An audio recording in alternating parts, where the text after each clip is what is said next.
All right, it's 3 minutes after, so we'll go ahead and get started. Um, Thank you all for being here. My name is Leah Gage, and I am one of the community grants managers here. And this is the Beyond the Archives Grant Workshop. We are excited to present today's workshop, and we'll go over introductions to Humanities DC. We will allow you all to give brief introductions to yourself if you'd like and share about your project that you have or your proposal. We will talk about the DC Oral History Collaborative, and then we'll go into specifically this grant, which is underneath the DC Oral History Collaborative. We'll give some examples of past projects, and we will also hear from one of our current grantees who will share a little bit about her project. We'll go over the application in detail. We'll go through each question and talk to you about the weighted review criteria, and then have opportunity for Q&A. So as I said, my name is Leah Gage. I'm one of two community grants managers here at Humanities DC. I oversee the Beyond the Archives grant portfolio and am a main point of contact for you throughout this application process. And Hillary, if you could introduce yourself. Hi everyone, my name is Hillary Steen and I'm the other community grants manager. I am not your point of contact typically for this particular grant, but I help Leah with various grants in our grants portfolio. Thank you very much for being here today. And Loy, if you'd be willing to introduce yourself. Hi everyone, I'm Loy Namar, Director of Grant Making and Programs. Good to see you all. And rounding out our team is Jasper Collier, who I don't think is on right now, but he is the Senior Manager of the DC Oral History Collaborative. He's also a great point of contact for any questions you have really about oral history and the DC Oral History Collaborative, but he's also involved in the Beyond the Archives grant. All of our contact information is here, and please feel free to reach out to us at any time. And now we'd like to give you all an opportunity to introduce yourselves if you'd like. Just take 30 seconds. You can unmute yourself or you can drop your intro in the chat. You can share about yourself, why you're here, and a little bit about the project that you have in mind.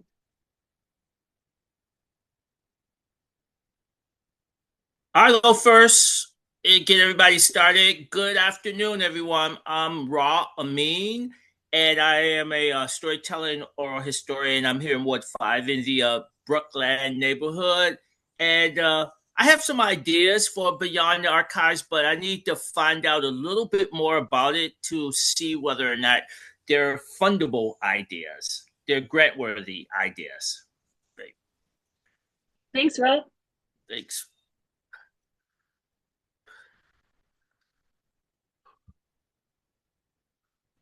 Anyone else like to share? Go ahead. I'm Trisha, and I'm trying to do what Ra is doing as well, but my idea is for my elementary school. It was a magnet arts performing high school, and I wanted to see if I can interview some of the old faculty and staff and students to tell their stories from when it was magnet art school. Great, thank you, Trisha.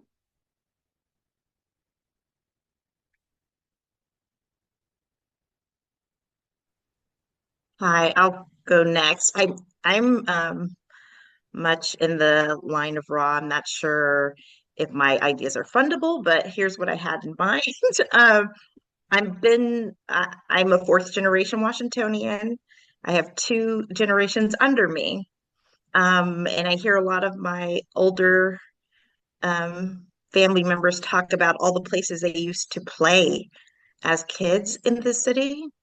And I want to kind of do a video project of where places they used to play and what they look like now, and what does that mean for the city?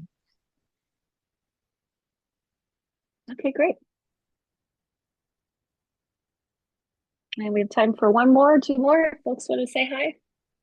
My name is Idris Abdullah. Is it okay for me to proceed, or should I defer to Mr. Amin? He had that look on his face. Please, Idris. Okay, yes. My name is Idris Abdullah. My family first migrated here in 1923 from South Carolina as part of the Great Migration. I currently serve as adjunct professor at the University of the District of Columbia.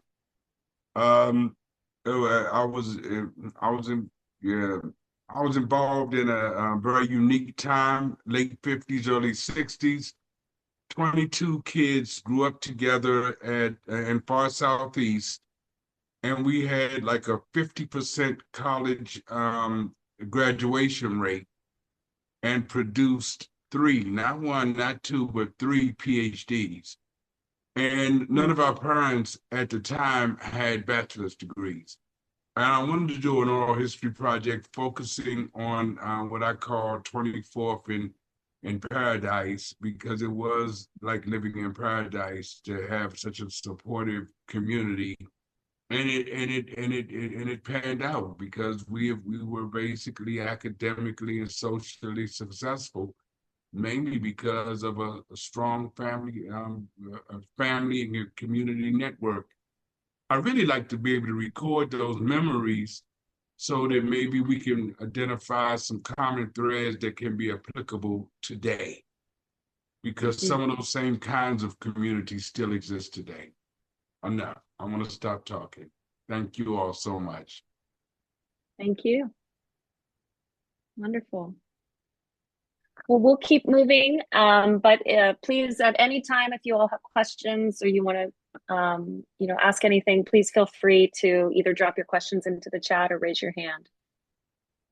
It looks like we have someone here. My project will be about the Mayfair Paradise neighborhood, along with adding Kenilworth neighborhood. My father's family originated from Georgetown. Great, thank you so much.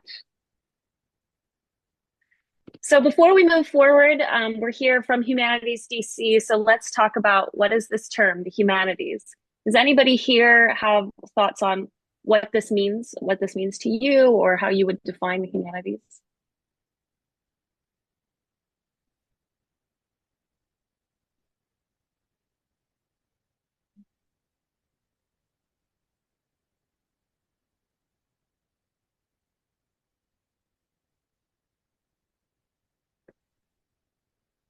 I don't know, Leah. I think humanities, when I think of humanities, I think of the I don't know whether the study, but the study or the reflection of people and cultures and what they do and how they exist and evolve. Yeah, I would say that's exactly right. Yes, we're looking at human stories, we're understanding human culture, we're studying it, we're exploring it, reflecting, as you said. And so, yeah, we think about humanities as allowing us to look at human stories to help us navigate our past, present, and future. And the humanities provide like a framework, basically. There's multiple disciplinary frameworks that kind of make up the humanities. And so we think about history, anthropology, and archaeology as disciplines that help us understand our past, literature, linguistics, language, art history, art theory, and art criticism to kind of interpret the expression of our story, either past or present, and then the value of our story through ethics, philosophy, comparative religion, and the law. We use the National Endowment for Humanities definition of the humanities, and this is linked here in this presentation, and when we share this out, you can take a look at it. But oral history fits neatly into many of these disciplines and is really a tool for us to explore the humanities. And so while your oral histories may explore things that go outside of these disciplines, just the fact of using oral history will keep you in the humanities and is a tool that we really use a lot here at Humanities DC. So as I said, at Humanities DC, we are one of 56 state humanities councils. We represent DC, and we've been doing this over 40 years. We do this basically in two different ways. On one side, we have our curated public programs, and those are things that we help design, whether it's our community journalism program, which engages with residents across the city to receive training in journalistic practices and then get their stories published in local news outlets. We have the DC Oral History Collaborative, which is a partnership with the DC Public Library, which we'll discuss. We have our own fellowships. that are internal. We have an internal fellow right now who works with the DC Oral History Collaborative and receives a stipend for his work. And we have our monthly culture series, which are things that we help curate with other humanists around the city. On the other side, though, is our grant making, and that's why we're here today. So this year, we aim to make over $900,000 in grants to 50 plus grantees across 8 wards. We expect to give 3 Beyond the Archives grants this year. All of our grant funding comes through the Commission on the Arts and Humanities and from the city.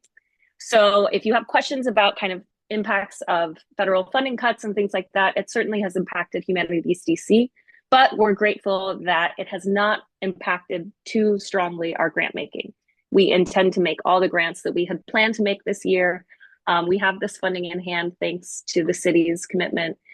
So we do expect to continue with our grant making this year.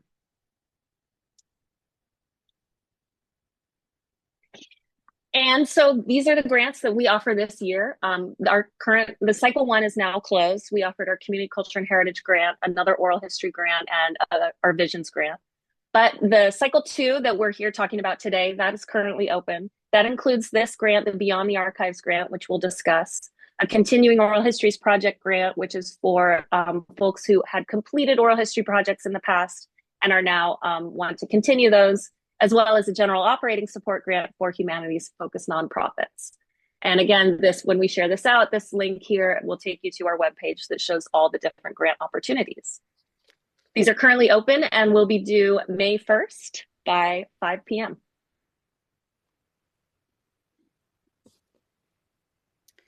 Great. So we have talked about this grant being under the umbrella of the DC Oral History Collaborative.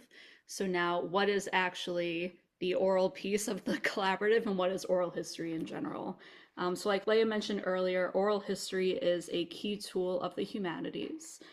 And it is a special kind of interviewing that asks people about their life stories and how their lives intersect with historical events and perhaps even vice versa.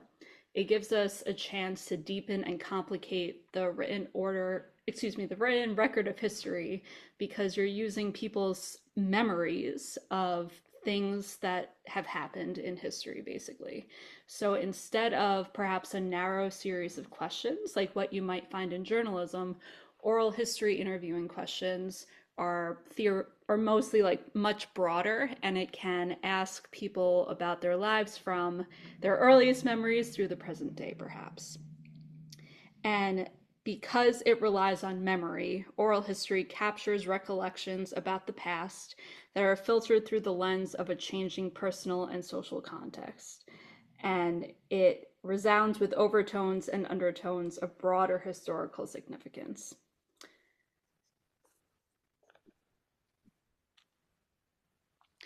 And so we just have a short video all about the DC Oral History Collaborative, and once this video ends, I will talk a little bit more about the collaborative in particular.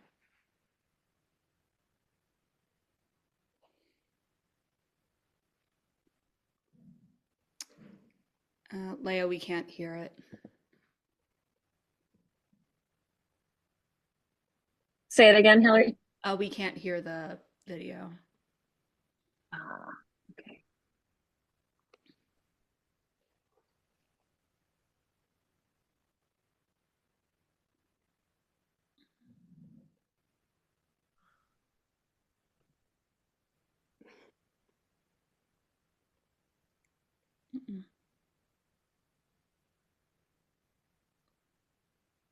Person. There's a lot of stereotypes about DC that are thrown around. You know, that's just a place where our government is. To where politics reigns supreme. But it's actually community and home to a lot of people. It's much more diverse neighborhoods and historic neighborhoods that people don't really know about. So we have to give the narrative, the experiences. And through oral histories, I really want to highlight these contributions that people don't typically know or aren't necessarily written about in historical records. It's so easy to just feel like your group is not important if all you learn about is what this person did, what Christopher Columbus did. There's a lot of resilience that goes into being able to survive those circumstances and still come out on the other side and say, we can be better. So just to sit down and talk to someone and give them the opportunity to just to tell their life narrative is a very special thing. It's almost like your imagination is ignited. Just every time you think you know what someone's going to say, they're going to say something different. And that's fabulous. Your story is important. Your history is important. It's kind of like giving a gift to the next generation. And when you share it, and you be so surprised and so shocked at how many people be like, oh my God, I went through that too. When our children and grandchildren look to us for inspiration, they're going to learn from us and whatever it is that we try to do. So it's important to have these stories and to share these stories and to shout these stories and to sing these stories to inspire others not only to step up to the plate and feel good about themselves, to share their stories as well.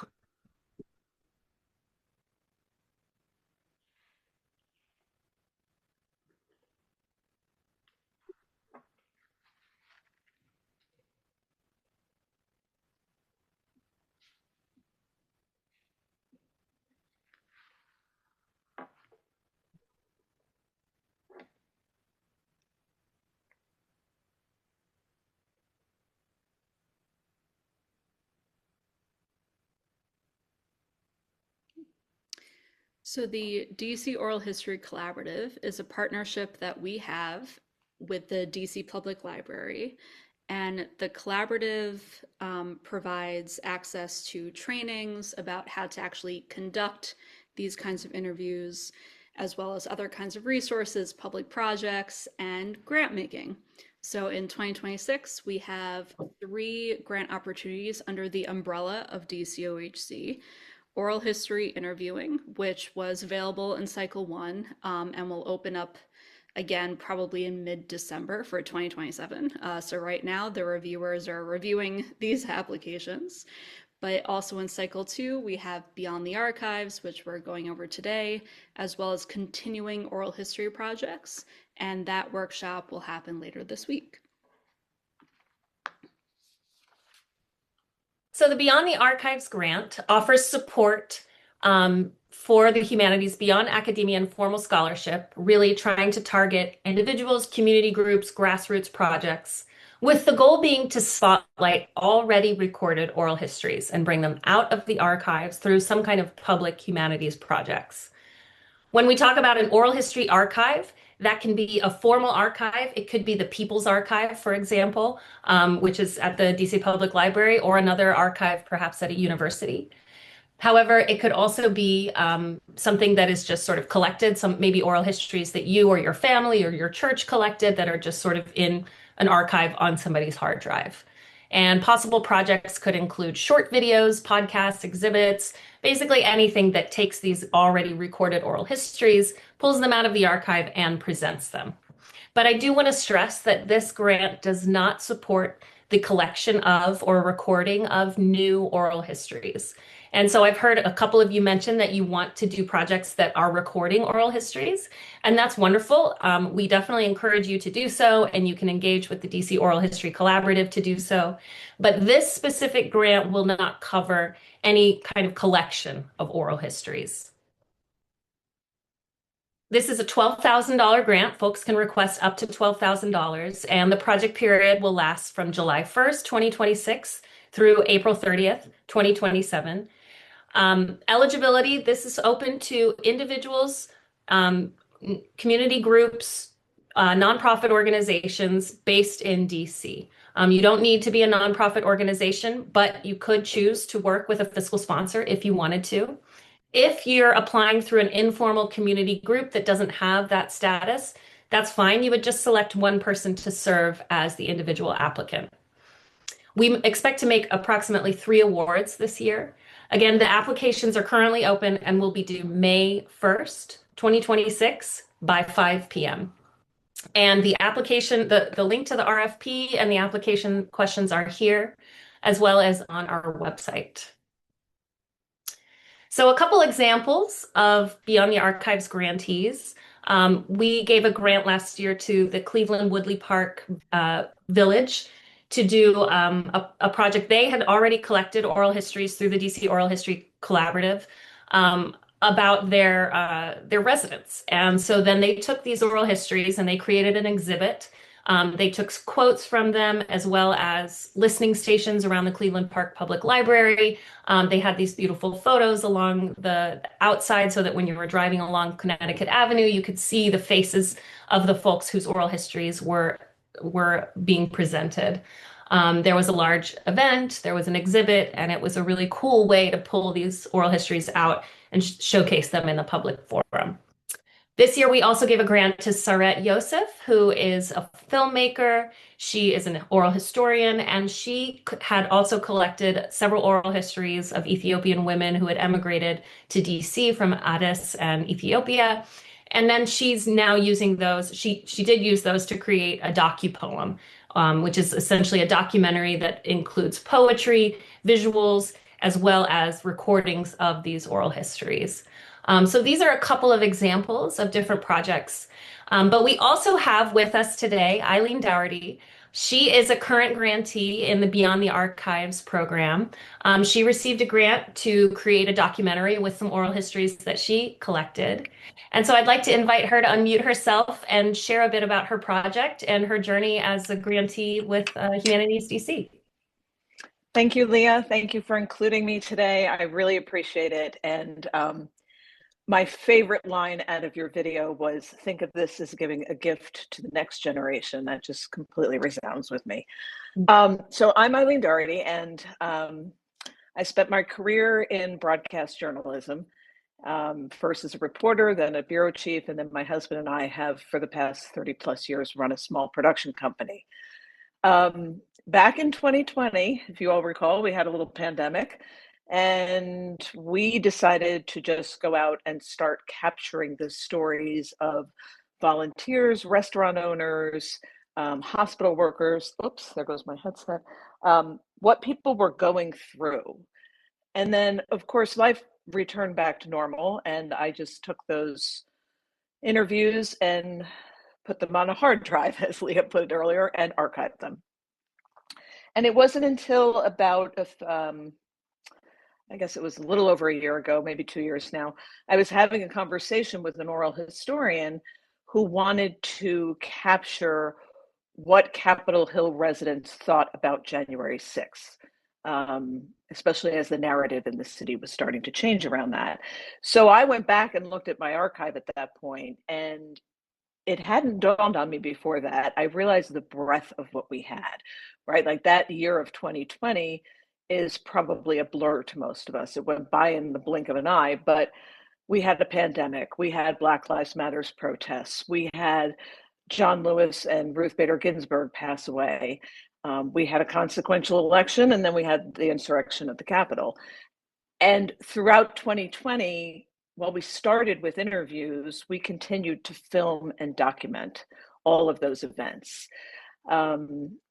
So my first step was applying for, my first successful grant I applied for was with the Capitol Hill Community Foundation and the Commission on Arts and Humanities. I also received a fellowship from, to go back and get a series of retrospective interviews, because I realized my archive wasn't really complete without those.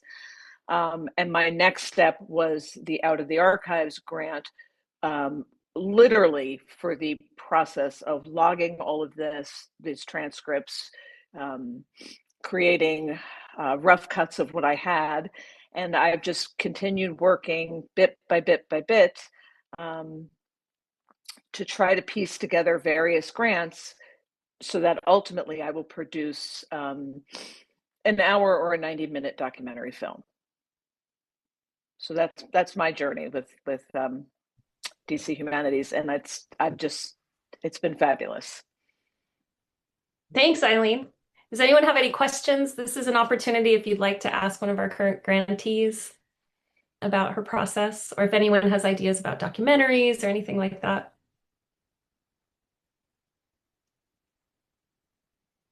Yes, I have a question. This is Idris Abdullah. If you could just identify the one most significant obstacle for success in your project, what would that be? And what was the most significant opportunity within the context of your project? Sure. So, again, I have a background in journalism, so I had to very quickly get over my belief that I would send an email out to someone for an interview and I would have a 5 o'clock deadline and they would respond the same day. I had to really take a big step back and create a whole different workflow from what I was accustomed to. The biggest obstacle ever in starting a project like this is community outreach. And I don't really want to call that an obstacle per se, but that's what you have to overcome. Because you have to convince people not only to tell their story, but to trust you with their story. And you need to give that, if it's not a family member and you're reaching out to the general public, you have to start with trust building, going out to community organizations, getting people to know you. And I would say that also ends up being the most significant accomplishment when you start lining up the interviews. When I went to people like the 11th Street Bridge Project and help use them to help me get connections in Anacostia, because we were centering on Anacostia, Capitol Hill, and H Street. So the first thing I did was look for trusted partners, go meet with them, talk to them, gain their trust, and then have them refer me out.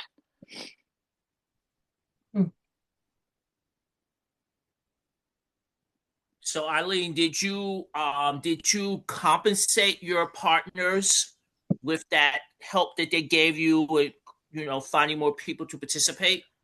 No, most of these are organizations, right? They're community activists. It's the Anacostia bid, for example. I mean, they exist as community organizers. So none of them were expecting any kind of compensation. It was more just contacts, can you connect me with this person? So it's a lot of emailing and not necessarily, there were 2 instances when I compensated interviewees with an honorarium. And that was, that's kind of standard, but not in journalism, certainly it's not, but in this kind of work. I mean, both were people who were honestly were just struggling in their lives. So I just gave them each a small honorarium and thanks for their time. So I think my second question would be to Eileen, but it would also maybe be to our Humanities DC team as well. Is it, it seems like it could be a little easier if you're building on your own work. But what if you're building off of, because this is beyond the archives, right? So what if you're building off of someone else's work?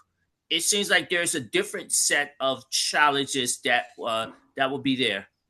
So maybe Eileen can address it because she was building off of her own work, but maybe the team can say like, what if you're looking at a project and you're saying like, hey, somebody else did the foundation or the groundwork, and I'm interested in building off of that or taking a different angle or updated angle on something. What happens there, Leah? Great.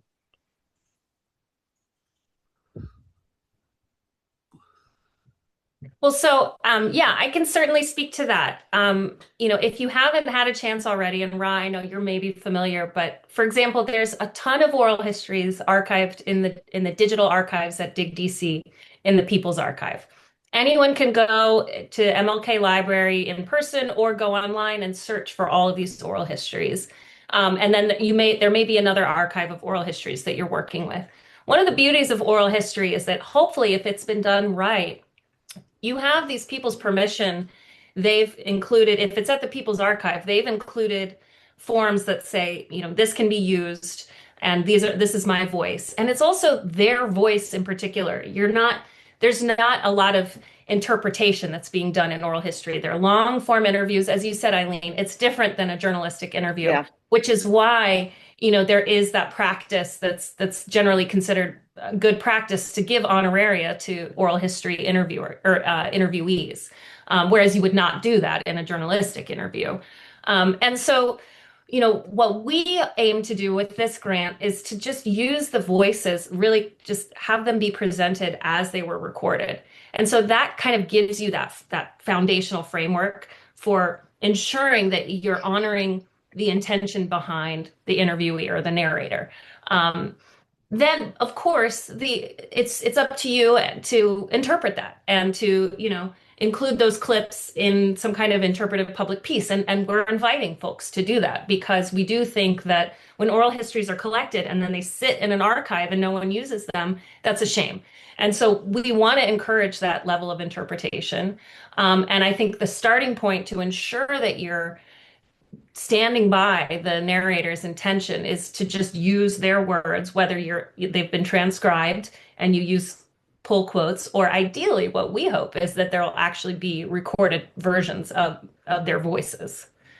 If you have the opportunity to then go back and connect with them, of course, some people may no longer be with us or not available, but we always encourage folks to then talk to the narrators about what it is you're interpreting, what, the presentation, like for example, with Cleveland Woodley Park, they created this exhibit in part with input from the narrators whose interviews were collected. And then they were able to speak on a panel at the opening of the exhibit.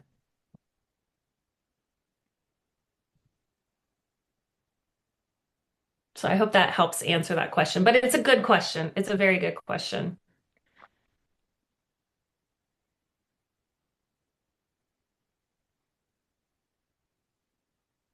Any other thoughts or questions for Eileen before we move on and look at the application?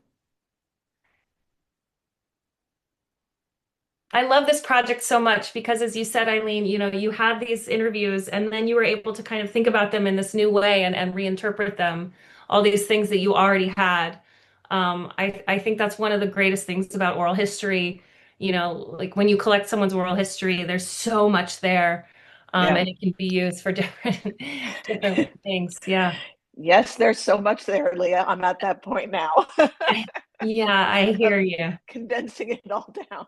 Right. But yeah, and I'm to me, the biggest reward for me is going to be when I do donate these back to the library because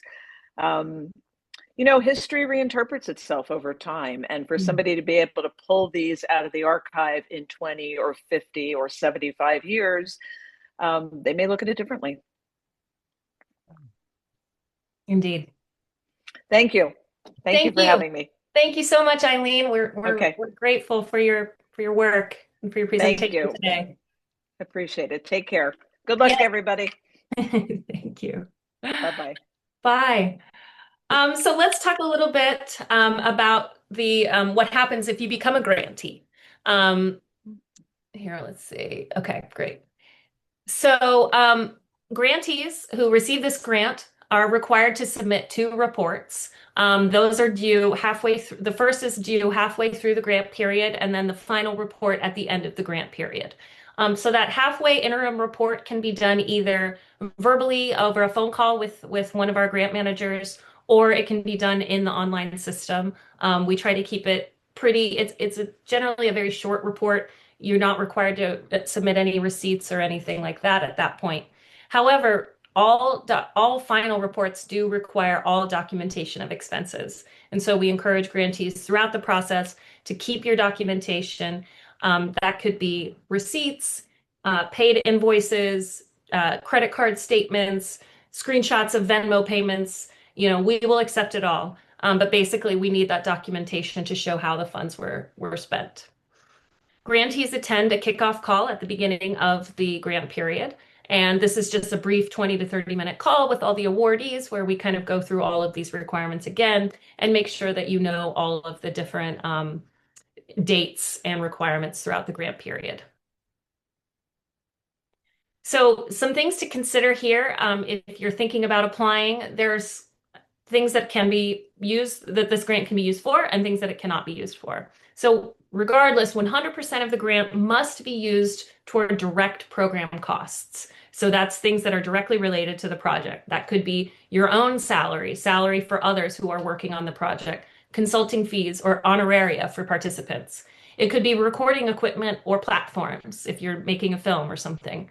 Oral history transcription services. If you need to do that, if that work hasn't yet been done, that can be a part of this project. You can use this grant to rent event space or other supplies. Equipment and supplies for Humanities DC are the same thing. We don't differentiate. As well as any kind of publicity. If you're marketing an event or you're marketing a film, you can use the grant funds for that. This grant cannot fund, and this is highlighted, the recording of new oral history interviews. As we said at the outset, this really is intended to showcase already recorded oral history interviews. This grant may not fund food or refreshments or any kind of hospitality. Indirect costs that are not related to the grant, such as rent or utilities, general operation expenses for a nonprofit. Again, we can fund salary as long as it's directly related to the project. Excuse me. We can't fund tuition or scholarships, re-granting or sub-granting, any kind of fundraising or lobbying, funding to foreign or domestic governments, or any expenses unrelated to the project.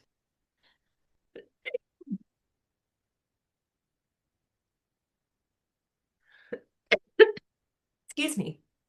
So now, does anyone have any questions before we move forward?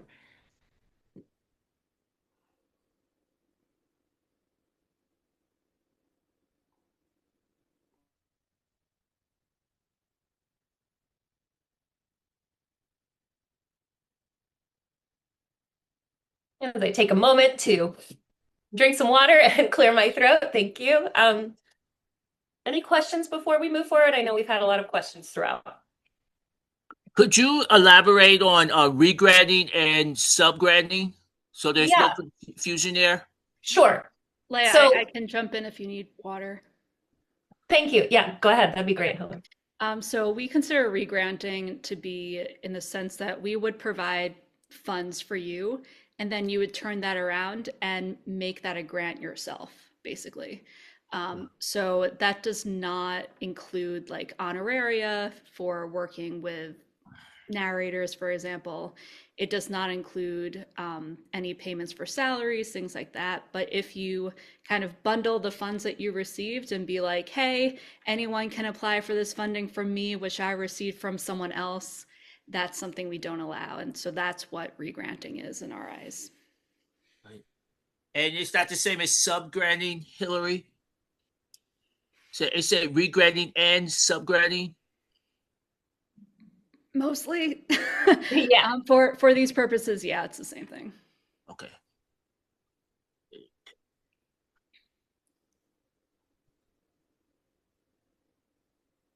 Any other questions?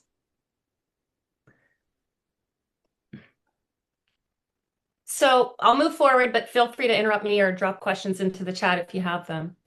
Now we'll present to you the weighted review criteria, which is what reviewers will be considering as they're looking at applications. So this is all presented directly in the application itself. This criteria is exactly the same for the applicants, see the exact same thing as the reviewers. So we want to present this and be as transparent as possible. We weight scores slightly differently than just the average score that is presented when they're reviewing. So you can kind of see how, what the importance of each section. So 25% of your score would be focused on project description, feasibility, and timeline. These would address questions that ask you to describe your project. And the applicant has provided a detailed, very clear description of the proposed project and its activities, including how specifically oral histories will be incorporated. Narrators and archives of those oral histories are identified, and the applicant demonstrates how those voices will be represented in the project. The timeline is presented and is within the grant period and seems feasible. The achievable goals and impacts are described, and the applicant has a clear plan for assessing the project success. And we'll go into the questions.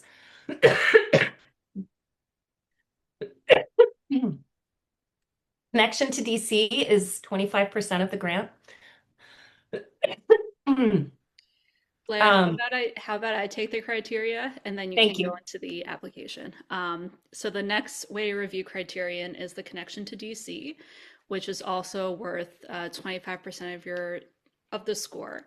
And this is where you would describe how and why your project is significant to DC specifically. It is totally okay if your project connects to international issues, national issues, all of DC, or specific DC community neighborhoods or stories. So it is totally okay if it's very broad, very narrow, as long as there is some kind of connection to some kind of community or communities in DC. Next slide, please. The next section is public engagement, which is also worth 25% of your score. And this is basically the public-facing piece of your project. So this is where you would describe how you will reach and engage the project's target audience and how your project will be inclusive, diverse, equitable, and accessible. We define accessibility pretty broadly at Humanities DC. So in addition to looking at accessibility in the context of the disability community, we also think about if you're doing a ticketed event, will you have discounted tickets? If you're hosting at different locations around the city, is it metro accessible? Things like that. So this whole section is all about the public-facing piece of your project, essentially. The next section is capacity and personnel, worth 15%. And this focuses on who is actually working on the project. So this would be the project director, so the person who is actually leading the project. And this is where you would note their experience and their role in the project. This is also where you talk about the humanities scholar or community expert, which I believe we'll talk about a little later in the presentation. And this is where you would note their own qualifications for that particular role and what role they have in the project. And also if there are any other team members in addition to those two individuals who will be working on the project, this is where you name them, you talk about their role and why they were chosen as well. And the last section is the budget, which is worth 10% of the total score. And this is where you focus on the financial piece of how the Humanities DC funds will be used. So this is where you would fill in your budget table, which we'll show in a few minutes, and also where you describe where those funds will be going very clearly in the application. You'll also note or keep in mind the allowable versus unallowable expenses that Leia talked about earlier in the presentation as well. Great, thanks Hillary for the assist, much appreciated. Now I'm going to move to the actual application so that you can all see it. So the grant management system is all online, and here I'll just show you our website here. So this is the Humanities DC Grant Opportunities page. To log into the grant system, you would click this link here. We also have instructions for how to go about creating an account if you haven't done that, as well as how to complete the application. So I won't go into that specifically now, but that's here. If you have questions, you can always reach out to us by email. You can sign up for office hours. Here's a link here to do that. But let's look at the application itself. So here at the top, we talk about our review process. We'll go into that later, but basically, Hillary and I and the grant staff, we are not the deciders. We do not review applications. That's all done by community members. And we encourage you to consider being a grant reviewer if you'd like, and we'll talk more about that later. But we kind of describe all of that for you here. The first thing you'll address is how you're applying. So you either apply as an individual or an organization. And as I said, if you're working with an informal group or a community group that maybe doesn't have formal 501c3 status, just identify one individual to serve as that applicant. You would also then enter your location, basically the location of the applicant. We ask you how you learned about the grant, and that's just helpful for us. And then this question here, any previous Humanities DC grant experience, that is strictly for us on staff. We do not share this information with reviewers, and this has no bearing whatsoever on your success as an applicant. So as an individual, you would enter your statement of interest. This is basically, why are you doing this project? Describe what motivated you to get involved and apply for this grant. If you would choose to apply as an organization, then you would share kind of a similar thing, but it would be an organization profile. So your official mission statement and brief history of the organization and its founding and how this project would support the organization. We ask for your budget, and that's simply to help us assign applications to panels. There's no minimum or maximum budget requirement here. This is just so that when we're comparing applications, or rather when we're assigning applications to different panels for a review, that larger organizations are on one panel and smaller organizations are on another. The number of full-time employees tells us whether or not you are subject to ADA accessibility requirements. Again, that is not something that will have any bearing on your review.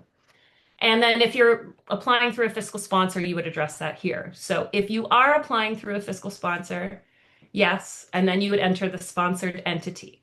So again, the fiscal sponsor is the applicant. If you work with a fiscal sponsor, that's the organization applying. Then you would enter your individual information there. But it's not a requirement. If you want to apply as an individual, you're allowed to apply. Okay, so then 25% is worth, this section's worth 25%. This is exactly what we presented earlier, the project description, feasibility, and timeline. So we ask you to name your project, your amount requested. You may request up to $12,000. You don't need to request the full amount, but we won't penalize you or benefit you if you do or don't request the full amount. We don't make partial grants typically, so request what you think you need. Please select the primary humanities disciplines that you think this project will explore. And then project type. This is basically, are you doing an event, a documentary, festival, meeting, anything like that? You can select multiple. If you select other, if none of these really fit, you can enter that here. Okay, so then you want to talk about the oral history interviews on which this project will be based. This is where you talk about the actual archive, the oral histories. So this is important to really address. If you've collected these oral histories, you want to note that. You want to say that when they were collected, what's the central theme, where are they located, and provide evidence that you do have access to this archive. If it's the People's Archive at the DC Public Library, then you want to talk about which collection you're looking at, and what those interviews are and who the narrators are. Enter the approximate number of oral history narrators whose stories will be featured. So when we say narrators, we're talking about the folks who were interviewed, who recorded their oral histories. Address narrator inclusion. So how will the narrator's original voices and narratives be presented in the final project? How will you ensure that you have the subject's permission and support throughout completion? So Rob, this perhaps speaks to your question earlier. If folks are no longer with us or you don't have access to them anymore, then you may not be able to get explicit permission from them. However, hopefully they've signed a waiver allowing their oral history to go into the archive. And so,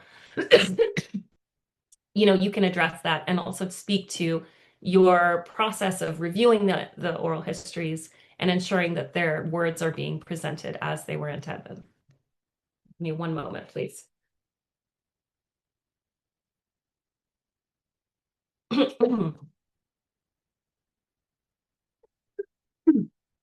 All right. Description of activities. This is basically, if you're making a documentary, you want to talk about what's the process that you're going through to make that documentary. If you're planning an event, you would address that here. And note again how specifically the oral history recordings will be incorporated throughout this process. Present a timeline. This needs to fall within the grant period, which is again July 1st, 2026 through April 30th, 2027. Be as detailed as possible in this section. So if you're planning an event, think about how will you find the venue, go through that process bit by bit. If you want to do bullet points, that's okay. You don't need to do full sentences here. And if you would rather upload maybe an Excel document or a visual timeline, you can do so here. But really give as much detail as possible. Your timeline should really match what you've talked about already in your description. It should give the reviewers basically a roadmap for how, step by step, what that grant period will look like as you go about creating this project. And then the last question in this section, measuring success. What are your goals, or what's your desired impact? And how will you know that you achieved that? So if you want people to have a greater understanding of the Benning Road community in a certain period of time based on these interviews, that's great, but how will you assess that? Will you be doing a survey? Will you ask people will you do a focus group? Will you ask questions throughout the process? This is really where you want to address that. And as specific as you can be as far as how you're going to assess that. How will you know that you've achieved success in this case? Okay, so then connection to DC. This is worth 25%. And this is where you describe how and why this project has significance to the DC community. So there's some questions here that we include. So consider maybe if this project uncovers an untold story or takes a unique or innovative approach. Ideally, you'll be using oral histories that are collected from Washingtonians, DC residents, or about DC. And so this is your opportunity to kind of make that connection between the oral histories and DC. Like, why are you pulling these out of the archive to tell this story in a public forum? And why does DC need to know this? Why are DC residents going to learn from this? What are some interpretive, insights that can be made from your project? You can connect the project to the city broadly, or it could be focused on specific communities or neighborhoods. Idris, as you talked about, 24th and Paradise, that's okay. It doesn't need to address the entire city. It can really be a microcosm. And in so doing, maybe that kind of tells a broader story about history or about education in a city as it's changing.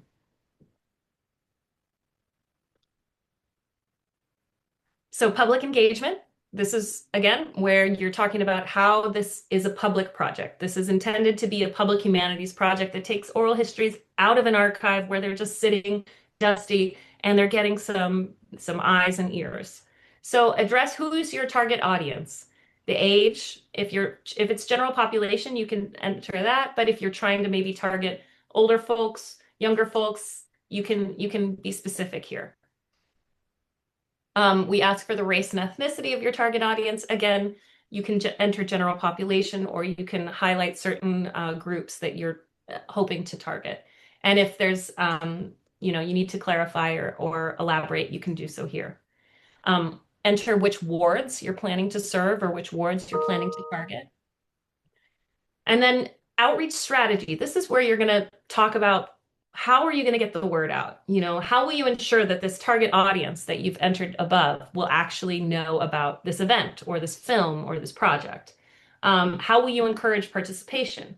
You can include examples like, I want to work with this community organization. I'm going to work with the Anacostia bid to help us do this. Well, that's great, but explain, what does that mean? Does that mean that they're going to send out emails? Does that mean that you're going to do social media collaboration? We really encourage you to be as specific as possible, and reviewers will be looking for that. Saying, I will partner with XYZ is a good starting point, but that's not a strategy. If you can give a little bit more about what that partnership will look like, that will strengthen your response in this case. And then inclusion and accessibility, as Hilary said, we define accessibility quite broadly.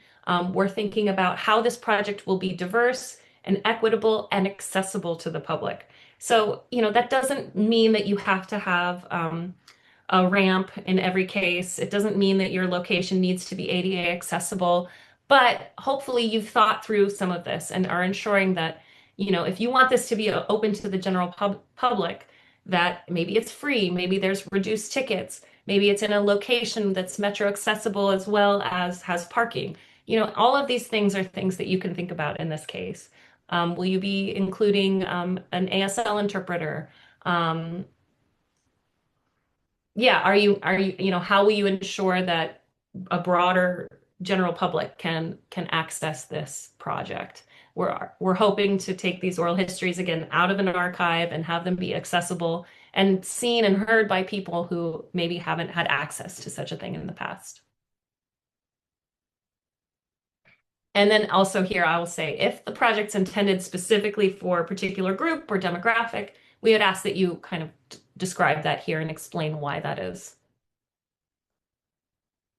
Okay, the next section is capacity and personnel. So this is worth 15% of your score. So you would describe the project director. If you're an individual, chances are you are the project director, but not necessarily. Maybe you're partnering with somebody. So you would just enter the details for the project director and then describe why this proposed project director is well equipped to manage this project. If you're like Eileen and you're making a film, what's your experience? Why are you the right person or why is this director the right person to be the project director in this case? Do they have film experience? If you're putting on an event, do you have a lot of connections in the city? Do you have some event experience? Things like that. You may include a resume or a bio if you like. That's not required. But really, it's most important to just describe your role and why you're well suited for that. If you have team members or other collaborators who will be working with you, you would describe that here. It's not required, as Hillary said before, but if you do have them, then you want to identify what their role is and why they're part of this project. So yeah, and again, being as specific as possible here is great. If you know folks by name, including that here is great, or including, if you don't yet know, how will you go about recruiting team members that you know you need? Then a humanities scholar is another really key piece of this. So the humanities scholar is somebody who basically keeps your project connected to the humanities disciplines that you've selected or the story that you're hoping to tell. So a humanities scholar does not need to be a formal academic scholar. It can be someone with lived experience. It could be a culture bearer in your community who understands the stories that you're trying to tell and can help ensure that you're staying connected to those stories and telling them with integrity. Or it could be an academic scholar who is based at an area university who has a lot of experience in anthropology, say, if that's what your project is focused on.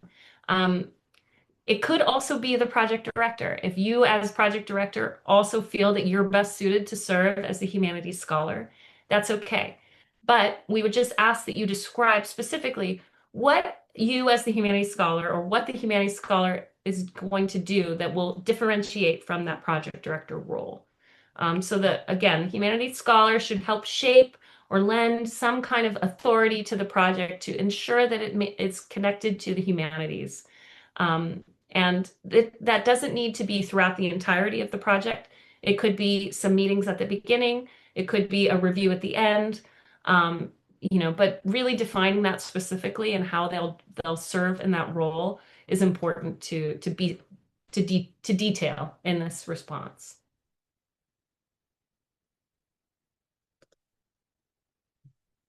Okay, and then the budget. This is worth 10%. So the budget table, I will note, must be filled out as part of the application. So note here that there are asterisks in these questions. So if you don't have anything that you want to enter, still put 0 here. Otherwise, you won't be able to submit your application. Okay, but so this is where you will describe how much do I plan to spend on honoraria or, stipends potentially for your participants if you have panel speakers, something like that. How much will I spend on salary and wages? Travel, that would be, if you need to get people from one place to another, obviously.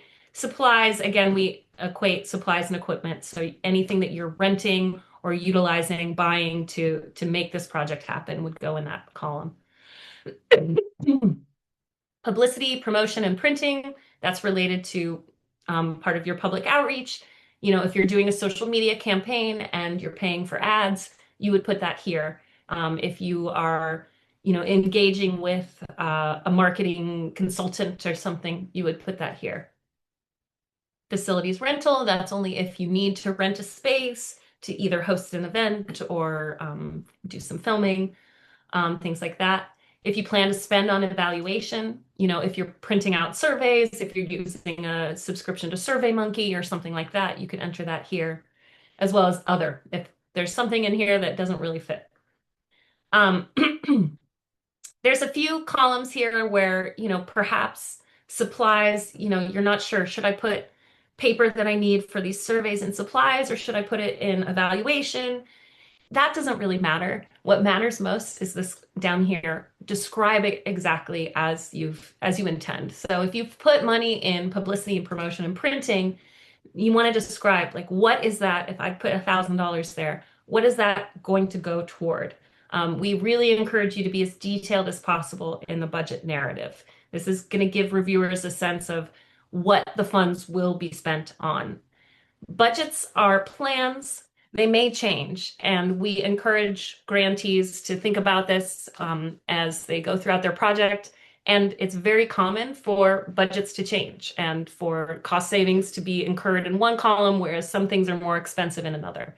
So do your best to estimate what you think you will spend in each category, but know that it can change.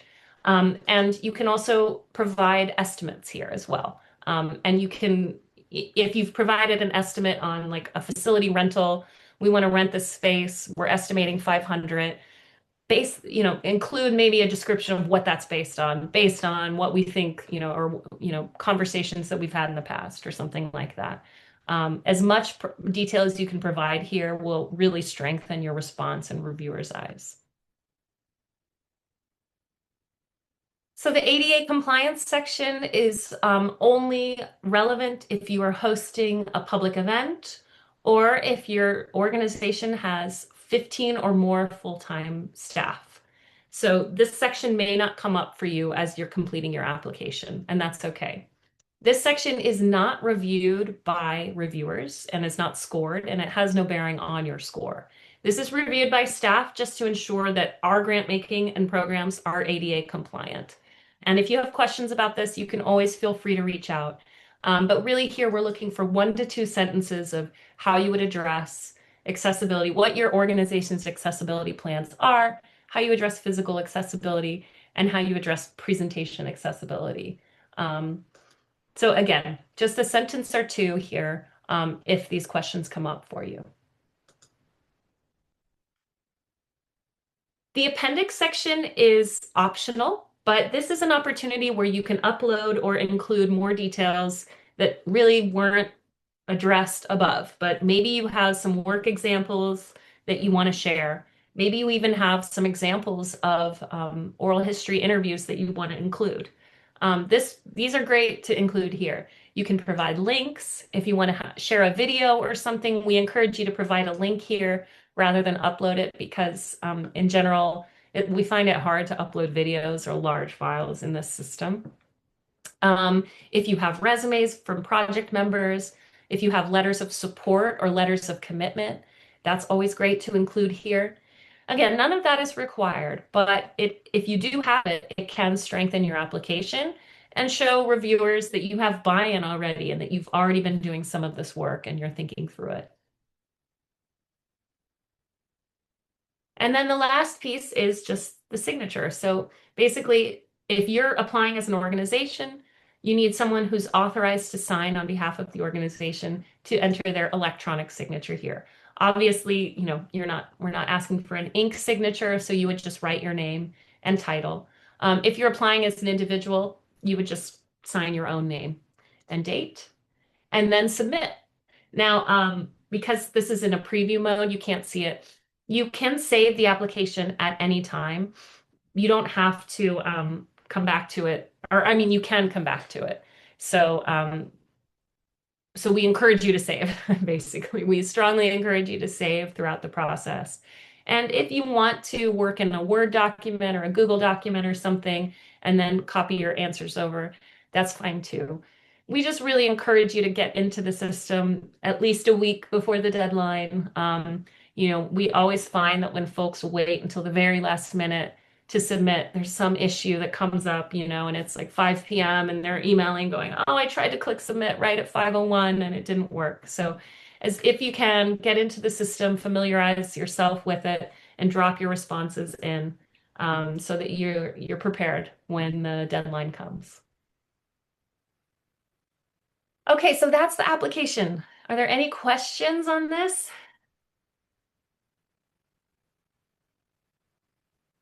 Anything anyone wants to look at again?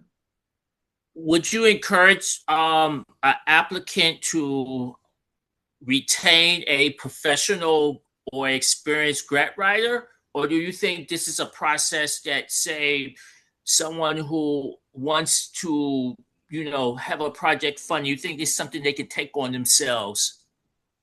We have designed the application with the intention that folks with no grant writing experience can complete this application. So I wouldn't recommend that you hire somebody to do this for you or an experienced grant writer. But if you do have experienced grant writers in your network or on your team, we would encourage you to have them read it, or offer feedback.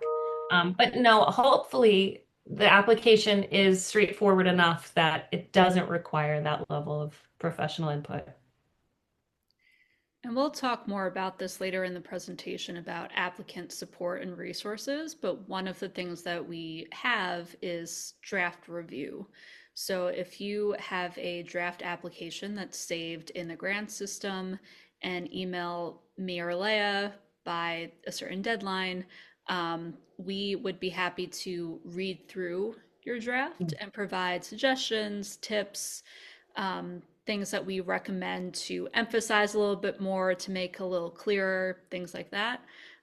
We wouldn't be able to tell you if you would definitely get funded or not, because we have a completely external review process. But even if you, or perhaps especially if you don't have like a formal grant writer on staff or that kind of background, we can be another set of eyes as well, if that's helpful.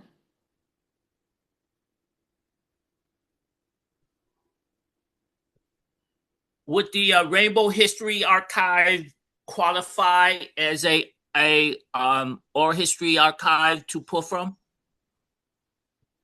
Absolutely. I mean, are there oral histories in the Rainbow History Archive? Yes. Yes, definitely. Okay.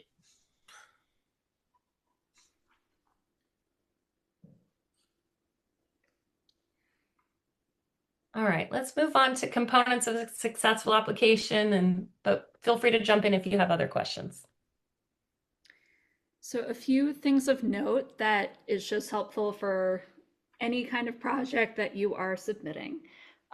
We note these bullets as components of a successful application, i.e. that your project is chosen for funding by the reviewers. So the first piece is that the oral history archive that you have chosen is identified and accessible to you.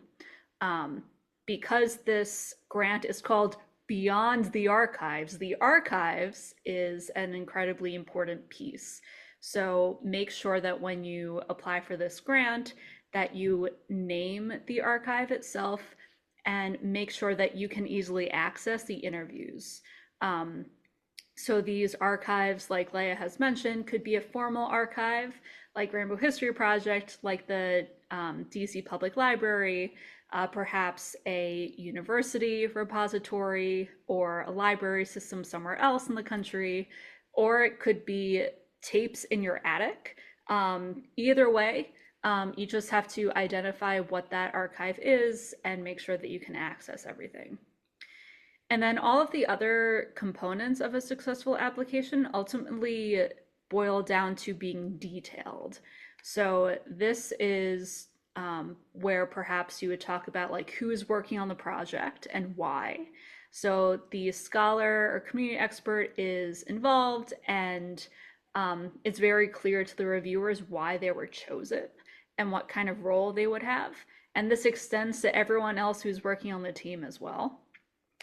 Another component is that the project narrative is detailed as well.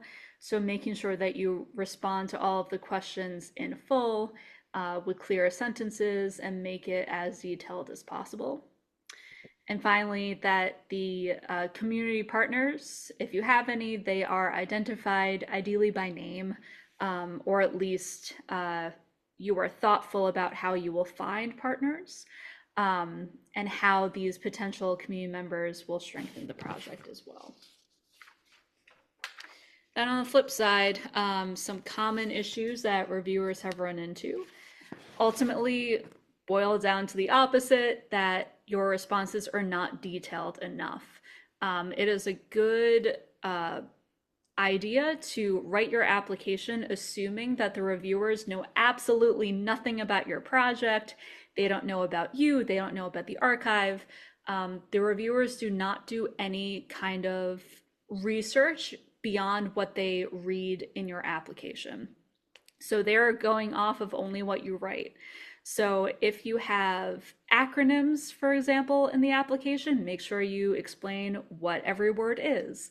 And so kind of cascading from that, if you don't identify the archives and the narrators, you don't identify the key personnel, the project narrative is not detailed, the timeline is missing key steps, you don't really explain how the community will be collaborative in the whole process, things like that.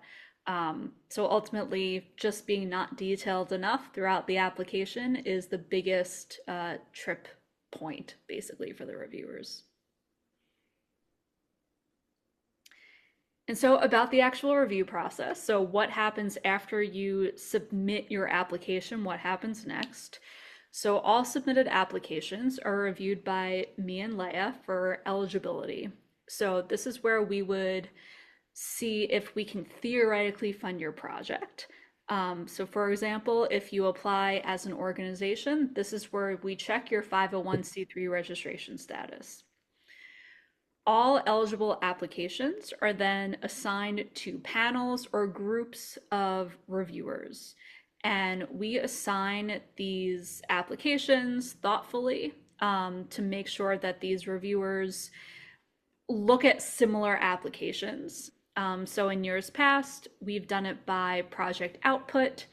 So if we get a bunch of documentary films, for example, then reviewers, like one set of reviewers might look at most of those film applications, for example.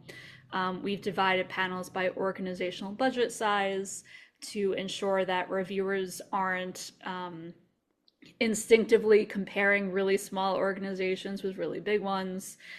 We've also divided panels by humanities discipline. So if we get a lot of applications that focus on literature, for example, then maybe we'll have panels specifically focused on literary applications.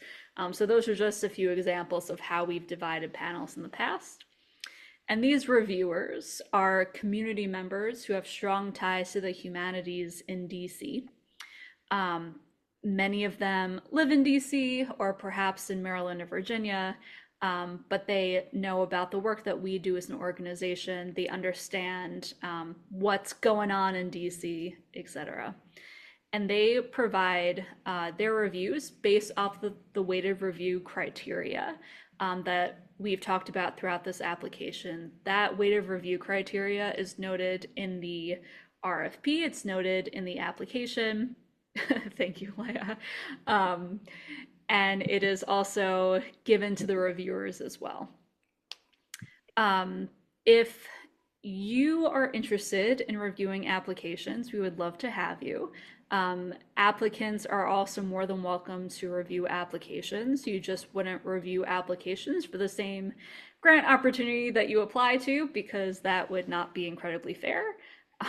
So reviewers get a lot out of the process. It is a great networking opportunity, professional development opportunity. It allows people to learn more about cool organizations around DC and cool projects that are happening. It introduces them to other humanists all around the DC area. And it also provides them an understanding of what makes a strong application, because they are looking at what makes a strong application by looking at the weighted review criteria. Many grantees and applicants have also been grant reviewers. There have been situations where someone would review applications 1 year, and then apply for a grant the following year. And because they really understand this process very well, they would be chosen for funding that second year. So again, reviewers get a lot out of it. We would love to have you. If you are interested in that process, there's a link here. You can also scan the QR code. It'll bring you to the grant review page of our website, and we are also more than happy to answer any questions about that. So once the reviewers finish their reviews and everything, then we on staff look at these likely grantees. So these likely grantees are the applicants that are more or less scored the highest on each panel.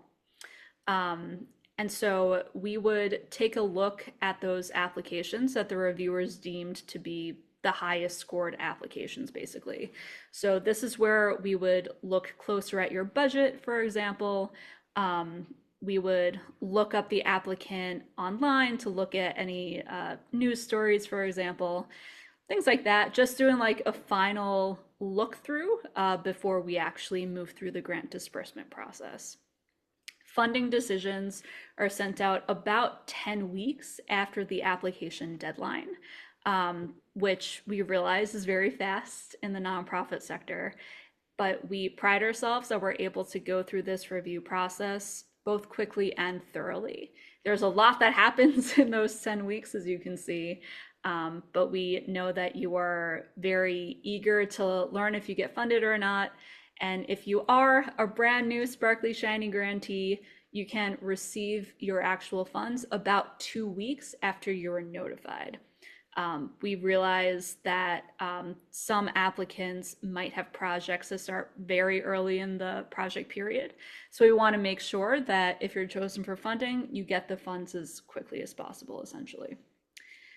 You are more than welcome to submit your application well before the deadline of May 1st.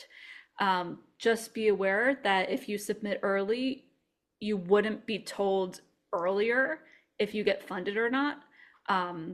But you know, it's up to you in your own schedule if you would like to apply early or not. But like Leah mentioned earlier, we highly recommend that you don't wait until the last minute, literally or figuratively, to actually submit the application, just in case you run into any issues there.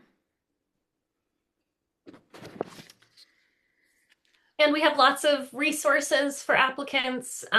We have additional grant workshops coming up for the other grant opportunities. Tomorrow is our general operating support grant workshop, and the following day, Wednesday, we have our continuing oral history projects workshop. All of these workshops are recorded just as this one is, and will go up on our website so you can review at any time. You can sign up for virtual office hours with me or Hillary. The link is here. It's also on our website. We have an FAQ document. We have, let me see, I want to just pull this up. So yeah, all of our resources are here. So if you want to find our FAQ document, that's here. Any upcoming workshops or information sessions are listed here. The recorded grant information sessions are here on our YouTube page. So once this one becomes available, it will go up there as well. If you want to review our current grantees to kind of see what projects they're working on, that list is here.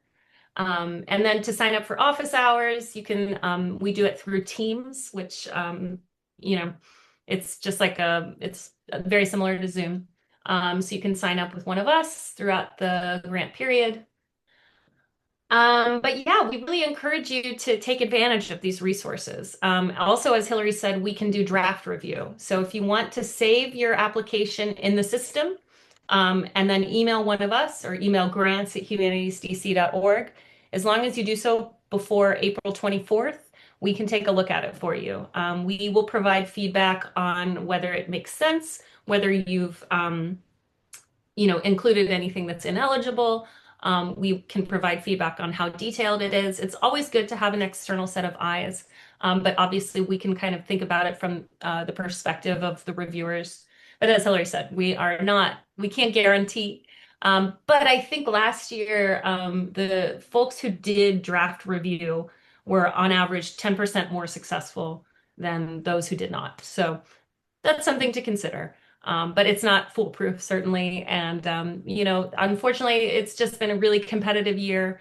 We did have to cut grants just slightly this year. And so we're only able to make 3 Beyond the Archives grants. But in general, our Beyond the Archives grant is not as competitive as others. So the fact that you're interested in it is really exciting, and we really hope that you'll apply. Yeah, so let me just play from current slide. Yeah, so our contact information is there. Please do reach out to us if you have any questions. But yeah, are there any questions at this point? Anything anyone wants to ask? Well, 2 things that I'd like to add. Oh yeah, please. So like Leah said at the very beginning of this presentation, Beyond the Archives is one of 3 Cycle 2 opportunities that we have that are now open. And we will have workshops for those other 2 grant applications this week. So the other one is general operating support, as well as continuing oral history projects. So if you are interested in looking at those applications further, that information is available on our website, and you're more than welcome to sign up for those workshops that are happening later this week. And I also saw in the chat, Idris asked about how long does it take for a decision for the grant reviewer applications. So if you are interested in being a grant reviewer, you would submit a reviewer intake form in the grants portal. And more information about that is on our website. So right now, we are kind of in the thick of the Cycle 1 review process. If you are interested in reviewing Cycle 2 applications for 2026 at least, I will be communicating out about Cycle 2 reviews probably later this week, just to make sure everyone has all the information. We accept reviewer intake forms throughout the whole year, but we especially appreciate the intake forms to be submitted in maybe like October, July through January, per the last bullet point here, just because once we're really in the thick of the reviews, we don't do a whole lot of reviewing the brand new intake forms. But if you have already submitted, great. Yes, I did see that you submitted that last week. So if you noted that you're available for Cycle 2, I will be in touch later this week about next steps for that. Great.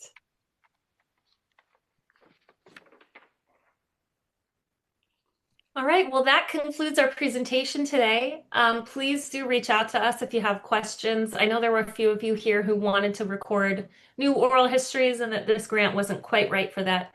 But I would definitely encourage you to take a look at the People's Archive and see if there are any oral histories in there that would be interesting to you and that maybe you could utilize for your project.